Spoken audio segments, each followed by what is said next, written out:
Hello, everyone. Welcome. My name is Jie Li. I'm the founder and manager partner of Valkyrie Fund. We are early stage VC firm. We focus on AI infra, energy, and cryptocurrencies. Thank you so much for joining us today. It's wonderful to have you here in the office. And I also want to extend a warm welcome to who join us online on Zoom. As we all know, tax is a very critical part for both founders and investors. With the right planning, you can not only avoid headaches, but also potentially to save millions of dollars down the road. That's why we are very excited to host this event today to share with you some more practical strategies that you can take into action. And our speaker today, Jie Zhu, she's a really expert in the tax space. She works with startups and investors every day. And she also happened to be one of our very valuable limited partner of the fund. It's a great honor to have her today to share with you some tips that we think every investor and founder should know.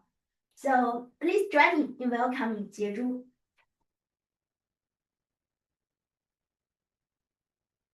All right. Well, thank you for coming today. And so we're going to go over some of the more fundamental basic concepts and different structures. What does that mean, and what are the tax impacts? And also, we're going to go over some of the founder investor taxation and like particularly for in the startup community. Okay.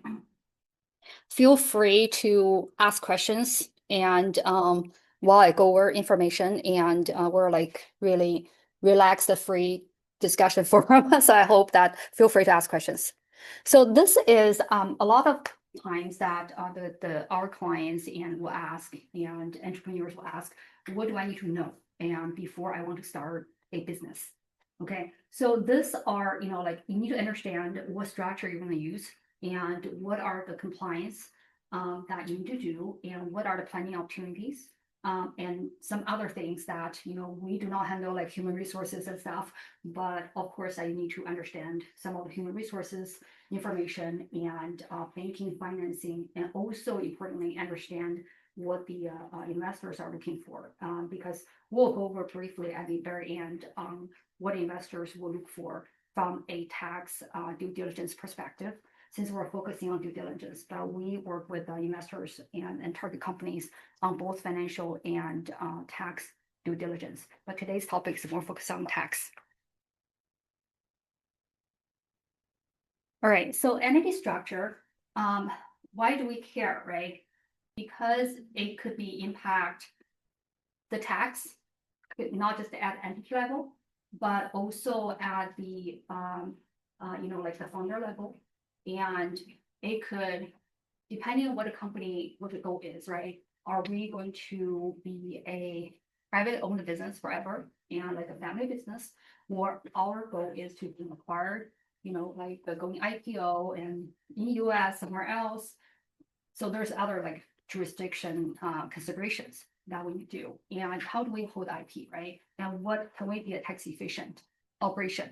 And not just the US, but globally, and also at both the entity level and at the owner level. So there's not, when we talk about taxes, it's always kind of like a bigger picture. We look at the whole picture, not just the pieces of it. All right. So some of you may be very familiar with different structures. So, but we're going to go over some the common ones today. And I'm also going to touch on some of the very high level of the foreign aspect of some of the structures. And because we see a lot of structures with cross-border entities, shareholders, and vendors, and like employees. So there's a lot of different compliance and planning opportunities out there when it comes to foreign. The C Corp is very, very commonly used in the startup world. Is it only one that a business need to think about? No, not necessarily. But from a C Corp perspective, that they have a few attributes. they always need to file is like a standalone tax return. Unless you are in a kind of bigger structure, you can elect to file consolidated tax return. But generally speaking, if you have one company that you will file, it's a separate legal entity, it files its own tax return. And right now that the corporate federal tax rate is 21% fixed, is a flat. But you have a various state taxes. Sometimes people will ask, okay, I heard that Texas does not have tax. Nevada does not have tax. This state does not have tax. Can we just move our headquarters and to somewhere else? Then we don't have to pay tax. Not necessarily. So it really depends. Because why I say that is when it comes to state level of tax, if we're focusing on income tax discussion, some of the state will say, okay, if you have people here, right? I don't care if you have revenue or not. You need to file something here. You need to comply. You need to register and report. And it does not matter if you actually owe tax or not, but there's some reporting requirements. Some of the state will say, okay, I don't care if you have people. As long as you have customers in our state, how do you define the customer location, the source? If it's service, that's where your end users are, generally speaking. And if it's you're selling something tangible, gadgets and stuff, it will be where the shipping, a lot of times the shipping address that defines where they are. Okay, so that's generally speaking. So the states will look at different rules. You say, okay, let's move out of California because your taxes is too high. Yes, California is one of the highest tax states. But if you have, even if you move everybody out, but you have customers here, you have certain level of income, California still require you to file California income tax. So it simply by moving locations may not achieve at what you think that you're thinking, okay, let's save all the taxes. And also I mentioned that, Texas have their own type of tax. It's not income tax, but it's franchise tax. And it's also calculated part of it based on your client, where your customers are and what's your income source from taxes. So there is not a completely tax-free state. And when we look into state, we actually look into different factors to determine that if there's any potential tax savings by moving the operations, somewhere. Under the C Corp structure, that shareholders pay tax on dividends. So we look at entity level, we look at shareholder level. So for C Corp on the surface, that you have two levels of taxes, right? The companies pay tax on the profit, and then when they distribute dividends to the individuals, not individuals or other shareholders, that shareholders will need to pay tax. So there are two levels of taxes. So this may not work the best when you want to really distribute dividends to the shareholders. But it works great in a startup world when we hardly have any dividends distributions, that we keep all the funding for more R&D activities and to grow the company, right? So it could work well in this case. And so when the company has foreign ownership, foreign like shareholders and foreign parent companies and or other different foreign structures, including having foreign maybe subsidiaries or branches, that there are disclosures and there are reporting of those foreign activities. And also that if we have foreign subsidiary, then there's profit and there's additional reporting and calculation of how we're bringing that profit into US region. But the good news is we work a lot with international companies, and that where the shareholders, entrepreneurs are actually reside in foreign countries, and they don't really have any US status. So they're really foreign entrepreneurs. And so there's actually a lot of things that we do for them, including residency planning. And because one big benefit of foreign shareholders of US companies is that if they sell their shares while they remain their non-resident status, they're completely tax-free on their capital gain from the sale of the US investment. Okay, this does not work for real estate, but it works for US company shares. So from this perspective that we do a lot of planning, this can be one key point determining if the shareholders want to establish residence in US or not. It can be critical. We're going to go into more details about QSBS and qualified small business stock, and which is pretty critical for the startup founders and investors. Only US C Corp shares can qualify for QSBS benefits. So the next one is S Corp. And S Corp is sort of like offshoot from other entity types. By itself, there's nothing you can just incorporate it as Corp. It doesn't work. It's always elected to be S Corp from another entity type. A C Corp can elect to be a S Corp. There are definitely restrictions that will actually would restrict it from being used. And for example, if I want to have a foreign investor into my business, I cannot use it. And it has to be all domestic shareholders. And if I want to offer both common and preferred stock, no, I can only have one class of stock. And there's a number of shareholder limitation as well. So this one is kind of like restricted from that perspective. But if you have a business, it's really for you're not planning to, as I mentioned in the C Corp world, that you're not really planning for the eventual acquisition or IPO, but yet you want to be able to kind of capture the operational results into your personal returns, paying one level of taxes. This is one of the entity type that you can use because it files its own tax return, but there's no federal level tax. And the states may have state tax. For example, California S Corp has like 1.5%, which is a pretty low percentage. But the good thing is the shareholders that they get a K1, you report whatever allocated to you on the K1 on your personal return.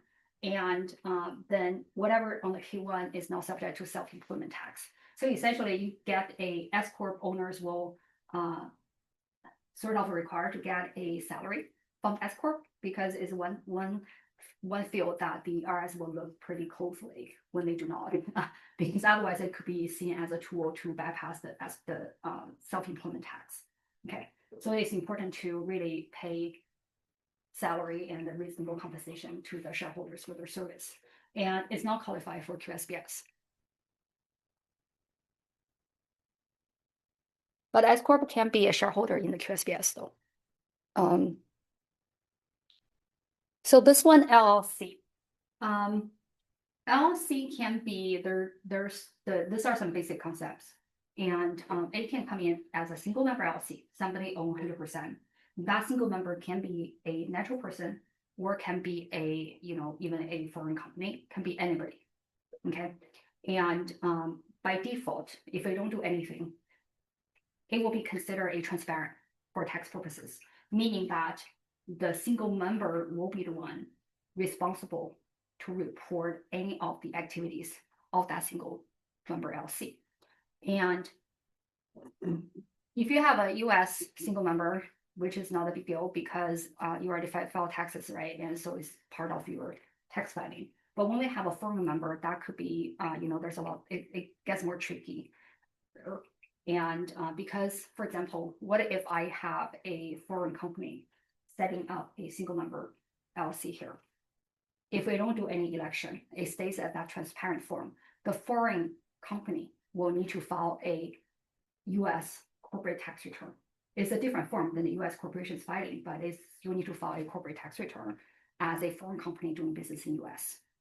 Okay, so there could be some other things coming with it, and we're not going to dive into details.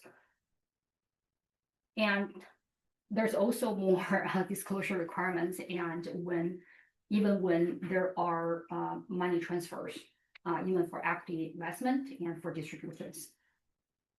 But the single member LLC, what's good thing is the government does say you can elect it to be a corporation if you want to, it's allowed, and you can further elect it to be S Corp. if you want to. So the default is disregarded, but it has options. When they do the checkbox election to be a C Corp, then all the reporting will follow the C Corp rules, including that it will qualify for QSBS. When it's a single member LLC as transparent for tax purposes, it does not qualify for QSBS. But when they elect to be a C Corp, it does. Multi-member LLC works a little bit like the S Corp, and it's a pass-through entity, and it issues K1s to the partners, and partners will pay tax on whatever allocated to them on the K1. And but when there are foreign members, that LLC will need to do withholding tax, and on a transaction basis or on a quarterly basis when there are allocable income or a certain type of income that's being allocated to the foreign members. So there's more compliance in this case. And LLC members partners may be subject to self-employment tax, depending on what the LLC does, what's the trade or business. The multi-member LLCs are also allowed to file a checkbox election to be a C Corp, and then further elect to be S Corp. It qualifies for QSBS only if a C Corp for tax purposes. And so there are additional considerations when you want to convert a LLC to a C Corp. There's additional tax considerations, but generally speaking, that if you do the election, then it will be considered the same as C Corp shares. Okay. So the partnership, for the most part, we're not going to talk more about this one. And this one, for the most part, is normally LP or LLP. And tax-wise, it works the same way as your multi-member LLC members. Sorry, this one should be like the partnership, not LLC, but it works the same way. All right, so from an entity perspective, touching very, very quickly, these are the income tax, sales tax, and payroll tax are the three major taxes that we deal with very often. We're going to focus on the income tax side. And there are a lot of things to consider from an entity level and from a planning perspective. Some of the tax returns, right? We say, okay, we need to file tax returns. And then we need to consider what are the state nexus. That's what I mentioned about, can we move our headquarters or operation from one state to another state, and then we lower our taxes? Yes, there are planning room, but just be aware that even if you move your headquarters, and that's your first level of analysis, are we possible to achieve some of the savings, right? And then the next level is, what are the costs of moving? Consider your personnel, consider legal, consider other things. So sometimes your other type of costs may outweigh your tax savings. So you at the end of the day, you may say, okay, we're not moving. Okay, so this is the tax analysis is only one aspect of your when you run your business. The R&D tax credit, Mike in the back is expert on R&D tax credit. So have any questions, ask him, and he can tell you a lot more than I do on how to calculate it and what being considered, what qualifies. So go to him. Yeah, let's get the R&D tax credit side. And quickly on the R&D expenses side, because that can impact not only your corporate tax, which I'll mention when we talk about QSBS, can also, like indirectly impact if your shares can qualify for QSBS. The rules are different, like for kind of divided into 3 different periods. First of all, from accounting perspective, it's always expensed. Okay. But from a tax perspective, prior to 2022, everything is expensed. Does not matter if it's US or foreign. Between 2022 to 2024, that the law says you need to capitalize everything and amortize it. Meaning that I spend $1 million on R&D before 2022, I can write off everything, right? I do not need to pay any taxes because I spend money on R&D. I really, really, incur all the cost. But 22, 24, the government said, no, we don't care. You spend the money, now you need to capitalize it, put it back on your balance sheet you cannot deduct it. What you're allowed to deduct is what being amortized. If it happens on, in US, then it's amortized over a 5-year period. If it's a foreign, let's say we pay a foreign party or foreign team to do the R&D, then it's over 15 years. So this actually could create some significant cash flow issue because we're not allowed we spend the money on R&D, but we're not allowed the deduction. Now this may actually push some of the companies that has a certain level of income into a tax profit world and start paying taxes when they actually don't have the cash to pay tax. Okay, so this has created some significant issues in the last few years. Now the OBBA or the OB3 came in effect in July. What it does is there's some really great news. For the domestic part, they're saying, okay, going forward, we allow you to write off everything expense for tax purposes, domestic ones, dollar for dollar, right? And we'll also allow you the R&D credit, which that part does not change. But for foreign, it remains unchanged. Same rule as for 2022 and 2023, you still have to capitalize and amortize over 15 years. So this I think the goal is really trying to bring back R&D activities here, and instead of having the overseas, because the tax impact can be very significant. So there's some other foreign related and about what to consider, and which if you're interested, we can chat after the meeting, but we're not going to go over now. Okay, so come to the founders. So the reason I want to mention about 83B before the QSBS is this could have impact on the eligibility of your shares for QSBS. But first of all, for 83B, it's very common because for a lot of shares or options we get, there's a vesting schedule, right? So there's restrictions on the equity side. So when there's restrictions that the taxpayer is allowed to make that 83B election, what it does is essentially saying, okay, for tax purposes, we're going to ignore the vesting schedule.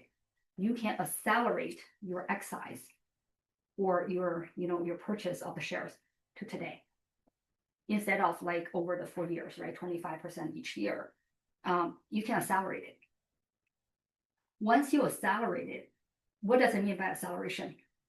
You still have to pay out of pocket the cost for the shares, right? Your grant price. You still have to out of pocket, but you're paying at the grant price. And you are not, you won't recognize tax for income for tax purposes. What's the income piece you're picking up? It's the fair market value date of the excise minus your grant price. So what if it's a startup company? We just came in life, right? There's really no difference. It's zero.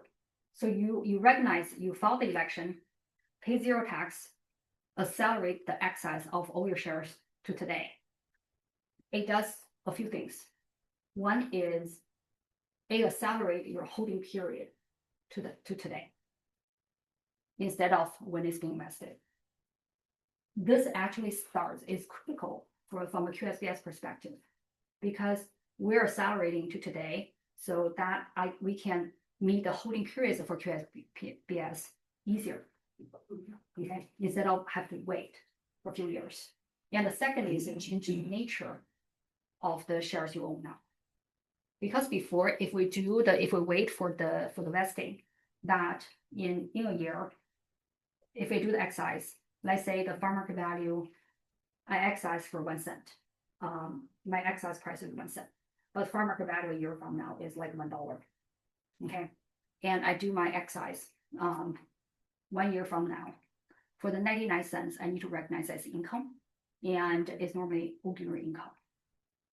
But if we make the 83B election at the very beginning, right? Now the 99 cents right now, I don't have to do anything about it, first of all. Second, if there happened to be a exit event, I sell it, I already hold it for a year. I sell it like a day plus one, the 1 year plus 1 day at $1. That 99 cents becomes a long-term capital gain, which will be taxed at a lower tax rate. So it changes the nature of the income associated with the shares.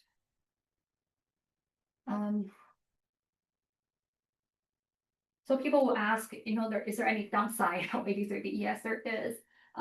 If the company, sometimes people join the company when the company is already in operation for a while. So the value is up already. So if they're being offered, they want to make 83B, their out-of-pocket, cost is higher because it's at market value at that point. Okay, so at that point, then they really need to kind of take the risk of, if I exercise it, I'm out of pocket this amount of money, then later on, if the company did not make it, then I'm losing everything, right? So there's definitely some of the considerations people need to think about.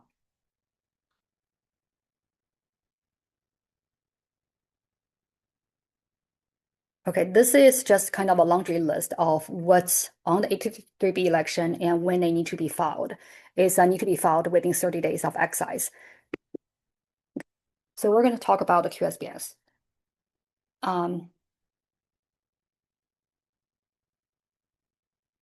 new rule, the OB3, that's effective in July 4th, it only applies to new shares that's issued after the date, July 4th. What not changed? There are a bunch of requirements that were not changed by the new rule, and which would apply to shares issued before and after. First of all, it needs to be shares that's issued by U.S. domestic C Corp. And that would mention that your LLC, your partnership, your S Corp shares do not qualify. But those LLCs, partnerships, and S Corps can be shareholders in the U.S. C Corp, and they can own QSBS stocks. It needs to be original issuance. What does it mean by original issuance? Original issuance means the company, it can come in a few like sources. The company really issue the shares to you, right? As an employee, as a consultant.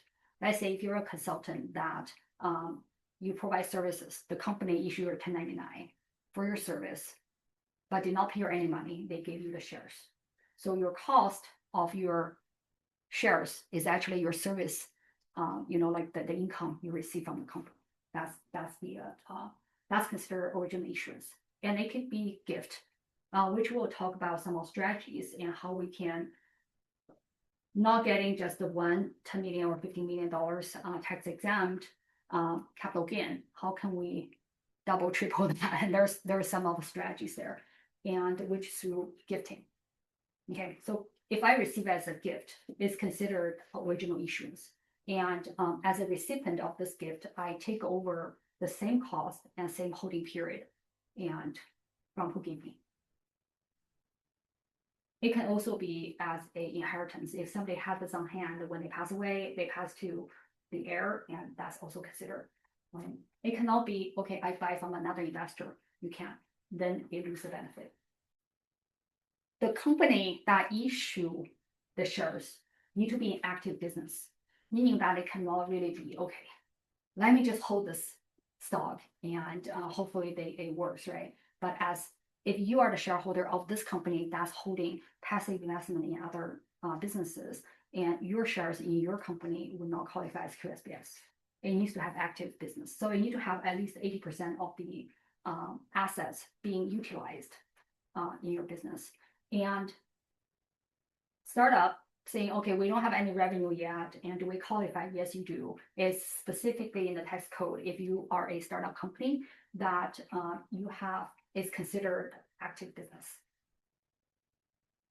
What are qualified trade of business? It says there are industries or businesses that do not qualify specifically. For example, if you're in like financial institute, right, like a bank, and if you're in the health care industry, you're a hospital. But what if I'm in the healthcare industry, I produce medical device, then yes, you are in qualified business. So there's difference. And cannot be farms, like some other service industry, but there's a list of disqualified business in the tax code itself. If you do not fall under those, you're qualified, essentially. The rollover provision did not change.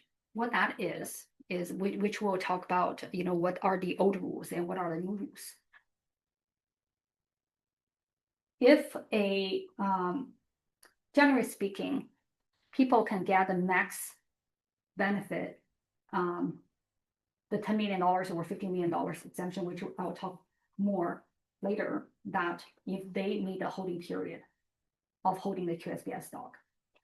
What if something come up? Now I got the opportunity to sell them, but I haven't met my holding period requirement yet. Okay, so in that case, tax law said you can roll it over. You roll it over to the next QSBS, and which you can continue your holding period until you sell your second one. So they give you a provision saying that, give you some flexibility. You can still defer it and without paying immediate tax. So that's what that rollover is for. So very quickly, like for example, like the fund itself, right? The rollover can be done at either the fund level or the individual partner level. So those are the provisions that changed, and by the new law OB3. What it changed is, one is the $50 million pre-OB3 issuance. What that means is when you issue your shares or when you receive your shares, okay, the company's gross asset cannot be more than $50 million. That's before the new law. Now they changed to 775. This actually provides some planning opportunities for companies. And if the company already met the $50 million before and they couldn't issue new shares, but now with the bump, it allows them to issue more shares with that additional $25 million cap. And how it's measured is actually measured immediately before and immediately upon issuance. For example, I'm already at a $45 million right now, right? And I plan to issue another like 20. So it will be, and I get $20 million funding in. So now what's the cap I'm looking at? 45 plus 20, 65 is actually what I'm looking at. If I have, been over that 75. Okay, this is for again, this is for any new shares that's issued after July 4th. Okay, so I mentioned earlier about R&D, how that's going to impact is for 22, 23, and 24. For small businesses, and that because they were required to capitalize those assets, so that could bump up their assets for these purposes. And the new law saying that for small businesses, you have the option to go back and amend. Correct me if I'm wrong. So you can go back and amend 22, 23, 24, which you will get lower your basis now. So some of the shares that issued back in 22, 23, and 24 at that time may not meet the requirement. Now they potentially could. Okay. So each company needs to evaluate their own situation and see. And the holding period. And before the new law, the holding period requirement is 5 years, meaning that if you don't meet the 5 years, even you're 1 day short, unless you roll it over, that you have to pay tax on your entire capital gains. But if you met that 5 year, and there are also some like other like very early stocks, but if you, generally speaking, if you hold for 5 years and you're able to exclude for federal purposes $10 million per issuer, capital gain per issuer, okay, and we'll talk about later how we can stacking up that $10 million after OB3. It's very beneficial for startup company investors, because I think the government recognizes that in startup world that opportunities come. They can come and show up anytime, right? So now they're saying, okay, if you are holding it for 3 years or are able to hold it for 3 years, you get 50% gain. And you still have that rollover, for the additional gain. And if you hold it for 4 years, 75% of the gain for federal purposes will be excluded. And 5 years is the 100%, you know, up to the which is on next page, up to certain dollar amount. The $10 million, there are actually two levels of, or not two levels, two ways of calculation of what's the gain that can be excluded. One very commonly known is the $10 million. We're talking about the shares that's issued prior to the new law. Is you still have the 10 million. It does not automatically bump you to 15. If you got the shares prior to July 5th this year, it's still following the old rule. Okay, so it's either the $10 million, which is your lifetime per issuer. Issuer is per company. If I'm investing in 3 startup companies, I get potentially $10 million, right? $10 million per issuer. Or it's 10 times of a basis, which is calculated per year. So let me give you an example.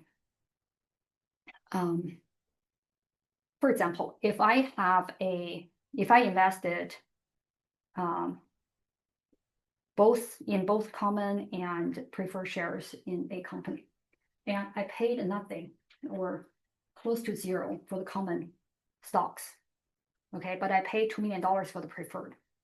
And nowadays that the common stocks is worth $10 million, and my preferred worth 20. So if I sell, and I got all my shares before July this year. So if I sold all my shares, both common and preferred, in 1 year, what's the gain exclusion I'm getting for that year if I sell everything this year based on this? 10. No, how about the second? 10 times of basis, I get $20 million. Okay, I compare the two. If I sell everything this year. Okay, so, but what if I have a control of when I sell which lot? I sell my $10 million of common stock year 1 with 0 basis. I recognize the $10 million capital gain, but I'm excluding that 10 million. Second year, I sell my preferred. If I could do that, right? Sometimes you have no choice. But second year, I sell my preferred. I got that $2 million of basis, right? So my capital gain second year is $20 million minus my $2 million, $18 million capital gain. But I potentially get 10 times, which is $20 million capital. So my $18 million is tax-free. Okay, so by doing the timing, you can kind of like looking at what's the best result of this. Post the OB3 that they bump the per issuer limit to $50 million, and there's no change to the 10 times the basis. Okay, that part did not change, but they do the $50 million. So now the question is, what if I have both pre-OB3 shares and after OB3 shares? What do I do? So if you have that, then the recommendation is sell the old shares first to capture the $10 million first. And then the new shares later, then you still have additional 5 million from the same issuer. But if you sell the new share first, you are capped at $10 million. You are not going to get the 5. So if you have both shares, sell the old one first, new one later, later year.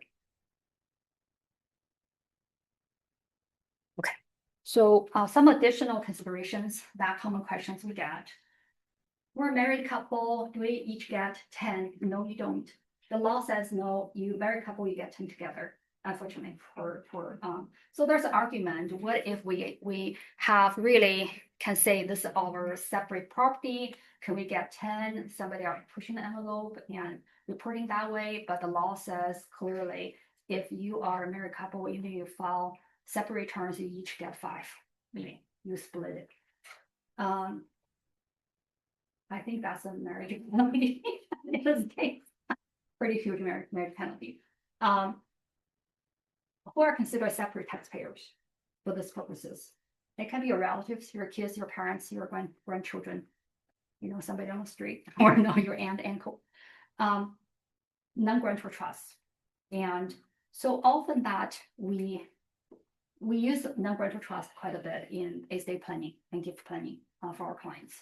And what it does is because it's in particular is irrevocable non-grantor trust, I should say. Okay, you cannot revoke it, and it's non-grantor status, meaning that it's a really separate taxpayer for tax purposes. It gets its own $10 million or $15 million exemption. They cannot be identical or substantially identical. I have 2 kids. What if I say, okay, hey girls, I'm setting 10 trusts for each of you, or let's just multiply it. No, I said, no, you can't, right? Because they are like substantially the same. They're all beneficiaries of their 10 trusts, and they'll be considered as one. So what if I say, okay, I have 1 trust for each girls. You are your beneficiary for each of your trusts. Then those are considered different. Each will get their own. But what if I say, okay, let's set up 2 trusts and you split, you are 50-50 beneficiary on both trusts. Then that's 1 shareholder, okay, because that's essentially the same. So this is very high level, but there can be some other fine details. But generally speaking, that they just cannot be substantially identical in order to be considered a separate taxpayer. It works great. It works great when the grantor, well, let me put it this way. When you gift your shares to the trust, there's fair market value, right? So if it is a substantial, you will utilize your lifetime gift tax, exemption. And now, based on the new law, next year each of us get $15 million. But it will work the best when we gift the shares, when there's value is very, very minimal. So we're not utilizing our exemption, but yet the growth in that is out of our estate, and also it can get its own tax exemption, the $10 million or $50 million. So it works great when that gift happens at when the companies are still at early stage. Okay. Other common question I have is, what about SAFE and convertible notes? Convertible notes is absolutely no, and it won't qualify until it's being converted to equity. I saw the disappointed case, but you can't, because it's clearly debt and it's not classified as equity. It won't qualify. But SAFE is a little bit tricky because we sometimes see on the SAFE notes and the documents say our intention is treat the SAFE, like the agreement as equity for U.S. income tax purposes. They say that out and loud in the agreement. Does it matter? No.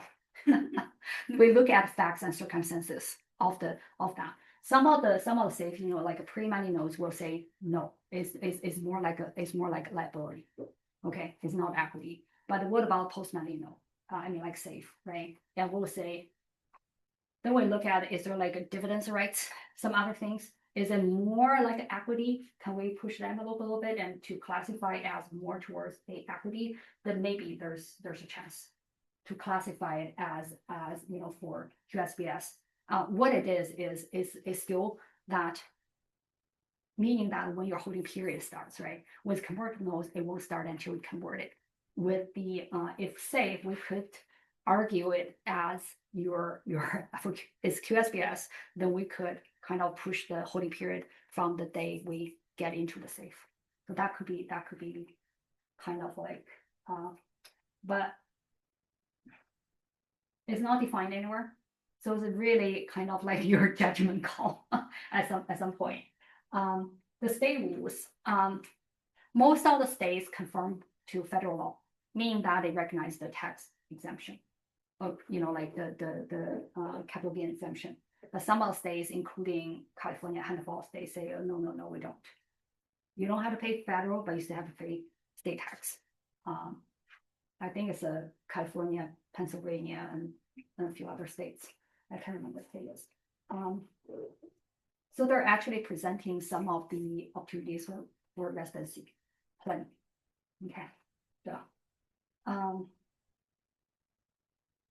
what about, because it's very common when a company that has investors from both US and foreign, especially some of the Asia Pacific countries, that the investors, the foreign investors will say, we don't want to invest directly in a US company, but we want to invest in a Cayman company that invests in a US company.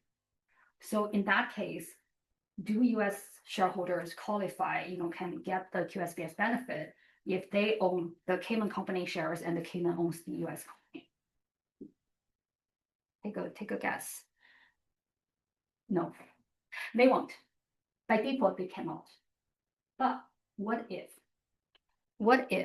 the Cayman company files the check the box election to be a pass-through entity for US tax purposes? In that case, they could change the rule. Okay. Then in that case, US shareholder potentially could qualify. But often that we see pushbacks from the foreign investors. They may say in their agreement that specifically, we want this Cayman to stay as a corp for US tax purposes. Then you lose that flexibility because they have their own concerns about the foreign taxes and the treatment. Documentation on QSBS status, very, very, very critical, because if you're being audited, who bears the burden of like proof that we have QSBS? We are, right? And taxpayers are. So I mentioned that earlier. If you perform services to the company, they pay you the stock as your compensation, and they give you the stock and for your service, they issue a 1099. Keep that 1099. Keep your stock, certificate or the stock ledger or whatever, the cap table, the company's financials, if you really critical, because they have to meet certain requirement, right? And some of the companies that would issue, will actually do the analysis and issue a verification letter or the checklist, and which we have helped our clients do, is go through, say, okay, A will not. Each shareholder will still have to determine their own holding periods for their own purposes. But what that verification letter often will say, okay, we meet the other standards requirements, like for QSBS, but you still have to verify your own, personal holding periods. But it's critical. If the return is being audited, the IRS will ask you for a bunch of information. These are not in particular related to QSBS, and there's some other often we do planning the considerations. I already mentioned about residency, right? So it could be federal, state, or even foreign, and depending on your status. And give you a quick example. So we work a lot with foreign entrepreneurs and who extend their business to US and for various purposes. It could be for for market expansion. It could be for looking for investors. Could be for looking at investing in somebody else. So it could be for anything. They may come here initially, maybe on visa basis, okay, and they don't really have a green card, and they come here on visa basis. Then often the discussion we have with them is, what's your plan for the next few years? Where do you see your companies going? Because this could trigger the opportunities, saying, okay, depending on how you see your business, depending on how you see where you are, including your family plans, and if you are flexible enough, we may need to move you, establish different residencies at different places at different times for different purposes. Okay, so it could be that, for example, somebody come here and invest in US company, but they're potentially the company is going so well, they may have a huge capital gain that's beyond the QSBS, the benefit. Okay, in that case, if we do have options, sometimes if you're a green card holder and you're citizen, you have no options, right? You have to, based on, you're always considered US resident for tax purposes. But if you are a visa holder and we can, because then your residency is more based on your physical presence here, then we can plan around the dates of your physical presence. Then if you are non-resident, then at 40 million, like capital gain could all be tax-free for US tax purposes. But I'm not saying that you're not going to pay tax anywhere. You may have to pay in your home country. But so that's all depends. And the same thing with when we do the gifting and to trust or to anybody, and depending on the donors, the residency, we look at both US and if there's foreign, we look at foreign residency. What does that mean for the like the local gift purposes? Okay, because it's not only US, a lot of countries will have the gift tax rules as well. And that may trigger, sometimes our action here may trigger taxes in a foreign jurisdiction.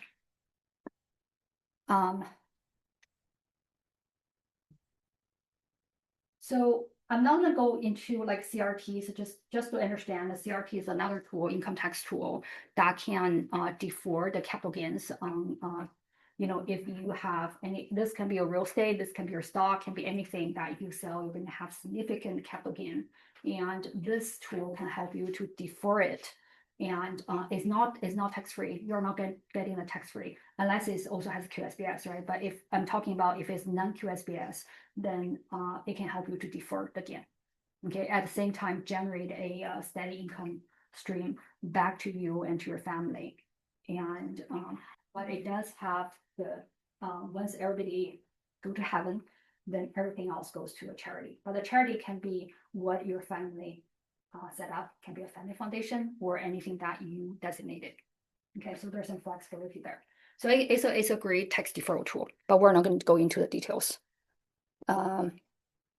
So very quickly on what's on the tax due diligence, and since we have some of the startup company here, and you probably will run into this, and when the investors start looking at your information, what we commonly look at when we do the due diligence work, we look at a lot of different type of taxes, but majorly income tax, like domestic side, and what international considerations from disclosure structure and everything, and payroll tax and the sales tax. So